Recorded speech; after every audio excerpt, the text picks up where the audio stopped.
Akbar, mudah-mudahan MTS Fast ni dah berkali-kali muncul di Assalamualaikum, dan tapi kita nak teruskan merayu dana daripada kalian semua yang dermawan, yang mudah-mudahan dapat rezeki berlimpah ruah insya-Allah lepas tu kan.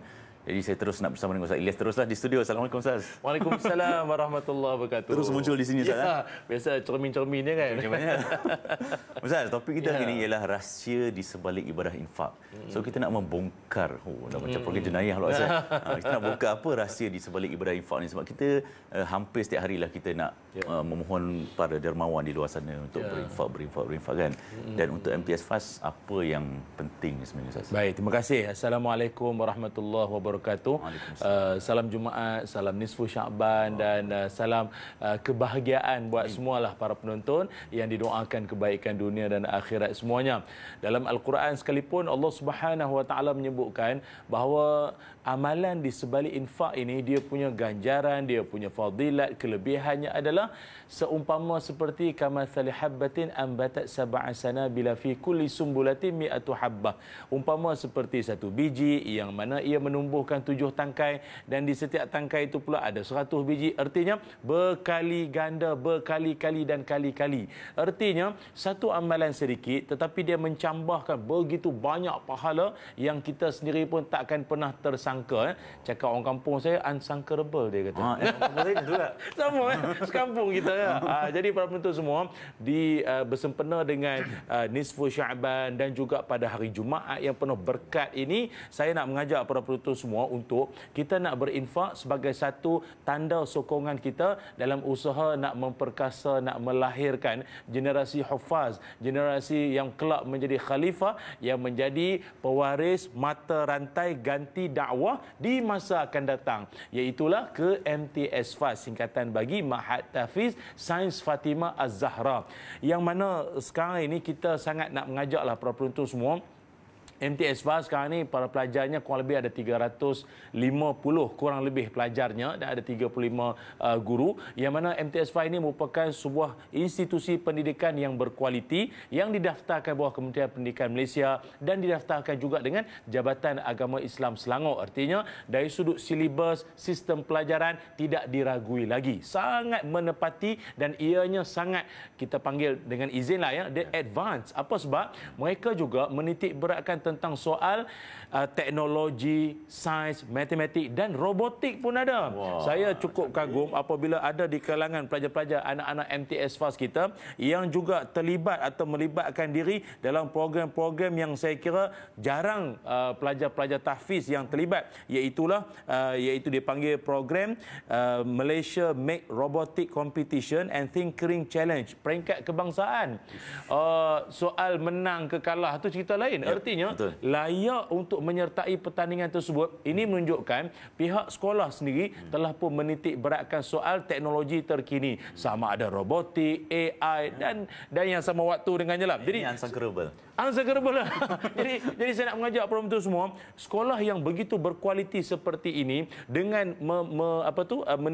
menekankan soal ukhrawi dan duniawi ini seimbang, maka mari sama-sama kita menyokong untuk kita nak memberikan satu suasana yang lebih luas, yang lebih selesa kepada mereka ini. Kerana buat masa sekarang MTS Fast beroperasi di Gombak, di lot rumah kedai, yang mana kita pun sedia maklum kalau lot rumah kedai yang disewa ini risiko untuk nak diambil balik, nak dijual itu begitu banyak. Jadi sayang pelajar-pelajar ini yang sedang dalam kesungguhan mereka nak mendalami ilmu Al-Quran dan teknologi sedia ada ini akan terhenti atau terbantut pula nanti, na'udzubillah. Maka kita nak bagi tahu para penonton semua, MTS Fast sedang nak membangunkan sebuah kompleks yang lebih besar, yang lebih memiliki prasarana yang lebih selesa, menepati ciri-ciri sekolah yang mempunyai pelbagai keistimewaan lah. Dapat anda lihat di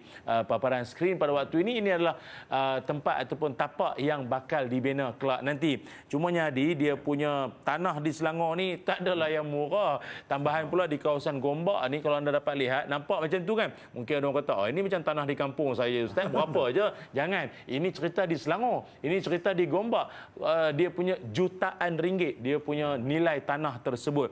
Maka untuk usaha ini kita memerlukan RM 25 juta ringgit yang diperlukan. Maka kalau anda dapat lihat bangunan tersebut yang bakal terbina kelak, tersergam indah, maka begitulah kita harapkan anak-anak kita juga nanti seindah bangunan yang akan kita bangunkan kelak nanti, insya-Allah lahirlah di bangunan itu kelak nanti para pewaris ulama, para generasi memperjuangkan Al-Quran. Kerana melihatkan pada suasana hari ini, generasi muda pun kadang tidak seimbang. Kadang kita lihat nampak belajarnya tinggi, akhlaknya entah ke mana, ataupun dari sudut pembelajarannya nampak bagus dah, tapi itulah adabnya entah ke mana. Jadi kita lihat sesergam inilah bangunannya, begitulah akhlak anak-anak pelajar MTS FAS yang bakal dibangunkan hasil sumbangan para penonton yang budiman. Jadi ada nombor akaun yang tertera pada skrin anda pada waktu ini, ibu ayah sekalian. InsyaAllah para dermawan dan juga mungkin ada institusi korporat yang mungkin nak berzakat juga kami alu-alukan. Kerana saya secara peribadi, saya pun salah seorang yang membayar zakat menerusi MTS FAS. Kerana satunya pahala rukun Islam satu, dan juga satunya sebagai kita teringin sangat nak tengoklah generasi Hufaz ini lahir dari sebuah institusi yang sumbangannya daripada para penonton sekalian, insya-Allah. Dan mungkin anda sekarang ni zaman nak mudah, handphone di tangan, boleh juga imbas kod QR kita sediakan. Ada kod QR yang tertera di situ, boleh sahaja anda imbas atau scan atau ambil gambar saja, jangan simpan sajalah, masuk dalam grup lah kan. Anda boleh sahaja berinfak, berzakat menerusi MTS FAS, kerana MTS FAS merupakan penolong amil bertauliah lantikan Lembaga Zakat Selangor, insya-Allah. InsyaAllah. Ni yang buat kita kagum ni bila tengok kan, macam Ustaz sebut tu kan, belum siap lagi bangunan tu. Dah planning tu dah nak untuk kursus teknologi AI, robotik sebagainya kan. So maksudnya Ustaz berbagi seminit lagi Ustaz. War-warkan terus lagi. Para penonton semua, jangan tunggu sampai duit banyak baru nak bersedekah, kerana belum tentu lagi entah-entah meninggal. Sebelum itu sekarang ni ramai meninggal waktu tidur pun banyak, tengah ceramah pun ada yang meninggal. Jadi saya pun insaf juga ni. Jadi hari Jumaat pula tu kan. Para penonton, ibu ayah, jom kita menyumbang pada sini. Sini. Kan ada kod QR di sebelah saya ini, ada yang zakat, e-legacy dan juga My Jariah. Itu maknanya kalau zakat tu anda nak berzakat. Ini kewajipan kita. Selain pada kewajipan, ianya juga sebagai satu usaha membantu mereka. E-legacy anda nak menyumbang secara konsisten serendah RM100 pun kita alu-alukan, dan juga My Jariah berapa sahaja, RM200, RM300 sangat kita alu-alukan, dan kita masih lagi memerlukan sejumlah yang masih besar lagi lah untuk kalau saya nak sebutkan di sini. Cumanya insya-Allah di setiap sumbangan anda saya doakan rezeki diluaskan, kemudaratan dijauhkan, dan diberikan rezeki dari jalan yang tak disangka-sangka, barakah di hari Jumaat. Amin. Amin amin ya rabbal alamin. Jadi para penonton, jangan fikir panjang, jangan bertangguh, benda baik, hari Jumaat, bulan baik, hari Nisfu Syakban ni jalan teruslah. Scan je QR tadi, mudah-mudahan kan. Amin. Ustaz, terima kasih banyak Ustaz. Ya, sama-sama. Dapat ilmu sikit sebanyak. Ustaz Ilyas Ismail, penasihat Mahat Tahfiz Sains Fatimah Zahra bersama kita. Kita nak berehat sekejap, terus ke menyumbang untuk MTS FAS. Kita kembali selepas ini.